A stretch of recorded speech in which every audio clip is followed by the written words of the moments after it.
ഈ കാണുന്ന വീഡിയോ എന്താണെന്ന് അറിയാമോ? അമ്മയുടെ ഹെയർ കട്ട് വീഡിയോ ആണ് കേട്ടോ. സർപ്രൈസ് ആയിട്ടാണേ. അമ്മയോട് പറഞ്ഞു കഴിഞ്ഞാൽ അമ്മ സമ്മതിക്കില്ല. അമ്മയുടെ മുടി നന്നായിട്ട് കൊഴിഞ്ഞു പോകുന്നുണ്ടായിരുന്നു.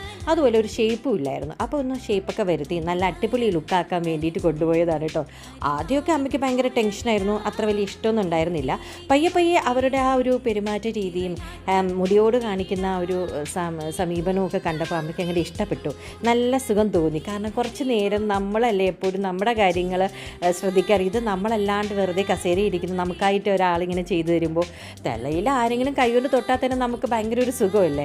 മുടിയൊക്കെ നല്ല രീതിക്ക് വെട്ടി അങ്ങനെ ഹെയർ ഡ്രയർ വെച്ച് ഓരോന്നിങ്ങനെ ആ ഒരു രീതിക്ക് ഭംഗിക്ക് വൃത്തിക്കൊക്കെ ചെയ്യുന്നത് കണ്ടപ്പോൾ അമ്മയ്ക്ക് നല്ലോണം അങ്ങോട്ട് ഇഷ്ടപ്പെട്ടു കേട്ടോ. കുറച്ച് നേരം അതങ്ങോട്ട് ആസ്വദിച്ചു. അപ്പം ഞങ്ങളും അതങ്ങ് എൻജോയ് ചെയ്തു. ആ വന്ന ഒരു ടെൻഷൻ പതിയെ പതിയെ ഈ ഒരു പ്രക്രിയയിലൂടെ അതൊക്കെ അങ്ങോട്ട് പോയി കേട്ടോ.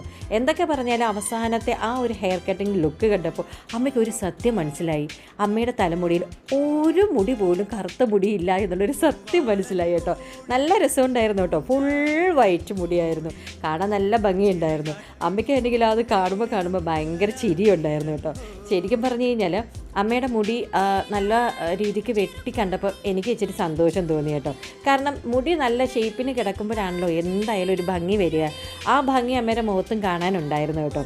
അമ്മ എന്നിട്ട് പറയണ്ടായിരുന്നു, ഞാനിനി ഫാഷൻ പരേഡിന് പോകണോ എന്നൊക്കെ ഇങ്ങനെ ചോദിക്കുന്നുണ്ടായിരുന്നു. പക്ഷേ ആ ചോദ്യങ്ങൾ പറയുന്ന കൂട്ടത്തിലും അമ്മ ഭയങ്കര ഹാപ്പിയായിരുന്നു. കാരണം മുടി വെട്ടിയതിൽ എന്തെങ്കിലും ഒരു വൃത്തികേട് തോന്നിയിരുന്നെങ്കിൽ പുള്ളിക്കാരിയുടെ മുഖം ഇത്ര രീതിക്ക് ഹാപ്പി ആയിട്ട് കാണത്തില്ലായിരുന്നു.